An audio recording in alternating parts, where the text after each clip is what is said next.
So, I've encountered several bad golf games so far on the PC Engine.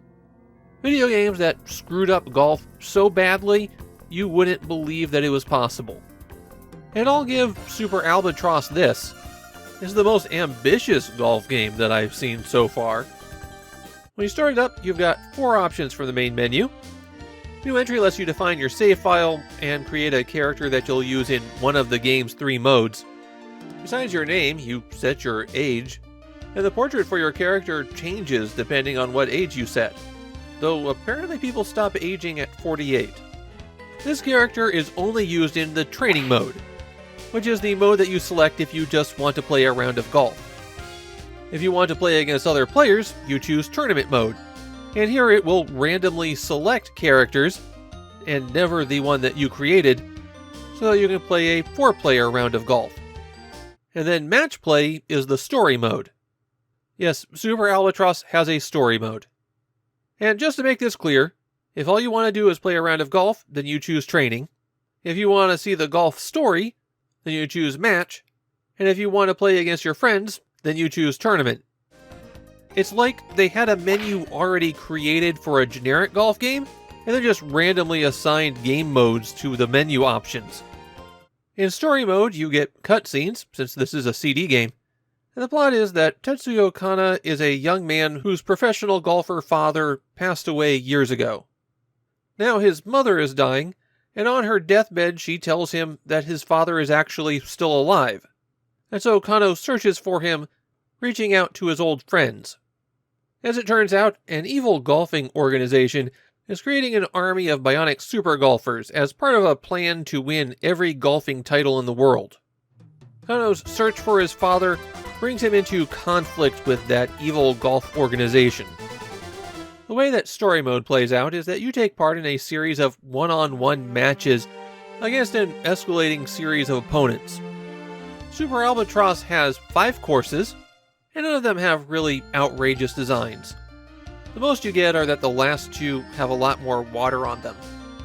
If you're playing in training mode, you can hit button 2 before you take your shot to see the advice of your caddy. For every shot, you first can scroll around the hole, and this is also where you can see the distance to the pin. Then you hit button 1 and select your club. You don't have the ability to choose which clubs are in your bag for this game. Hit button 1 again, and now you select how you're going to hit the ball and put spin on it. Advance again, and you'll see the direction of the wind, and you have a cursor starting at your ball, which you use to aim. It's not pointed at the hole, it's just right on top of your ball, and so if you don't move the cursor, you're going to get a bad shot. Then when you press button 1 again, you go to the swing. You swing by pressing and holding button 1, and then releasing it when you have enough power. There's no actual meter here, you can just watch the picture of your golfer. Of course, the golfer doesn't have a smooth set of motions, so it's really all about remembering the timing. This is especially a problem when it comes to putting, because Super Albatross is a game where the ball will jump out of the hole again if you hit it with too much force, and the difference between too much force and just enough force is negligible. Putting has another problem because the green layouts don't really give you slope. They give you some sections that appear elevated, but because of the way they're smoothed off, it can be really hard to tell how they'll affect your ball. A weird problem to have is that your custom golfer is superhuman. You can easily hit over 220 meters with an iron.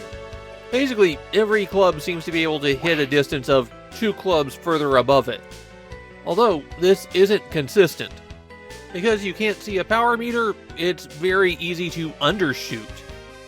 You'll also notice something a bit odd after you drive the ball.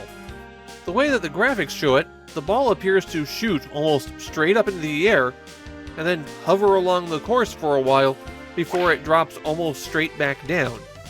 It doesn't give the feeling of playing golf at all. Now by this point, you might have noticed Super Albatross's single good feature. And that's the music that goes absurdly hard. This was the first video game soundtrack by Hisao Inoue, who has nothing but bad things to say about his experiences at Nihon Telenet. Hisao notes that the programmer was responsible for assigning the tracks, and they put all of the dramatic cutscene music over the regular golf playing. The result is some very interesting music choices.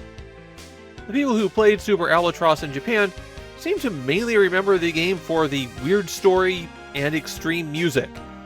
Nobody seems to be fond of it as a golf game. And yeah, the golf here is pretty bad.